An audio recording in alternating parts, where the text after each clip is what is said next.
تخيل تصحى واحد نهار وتلقى اللي كنت معتمد عليه هو أول واحد يطيحك.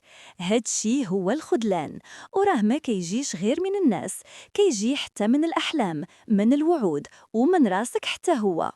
الخذلان كيخلي القلب ثقيل والعين ساكتة والروح كتسول علاش أنا؟ كتحاول تضحك ولكن الضحكة كتخرج مكسورة، وكتولي كتراجع كل لحظة دازت وتقول فين غلط؟ الحقيقة هي أنك ما غلطتيش دايما، بعض الناس جاو غير باش يكسروك وتمشي قدام. الخذلان كيعلمك تكون قوي بلا ما تبغي، وكتتعلم ما تربطش سعادتك بحتى واحد. كتحس براسك بوحدك، ولكن في الحقيقة راك كتفهم راسك لأول مرة، وراك كتولي أصدق مع ذاتك، وكتعرف باللي اللي خداك ما كانش مكتوب يبقى. ماشي كل سقوط هزيمة، بعض السقوط هو بداية وعي جديد. واليوم إلا كنت مجروح ماشي ضعيف، راك غير كتشكل من جديد بصمت وبقوة.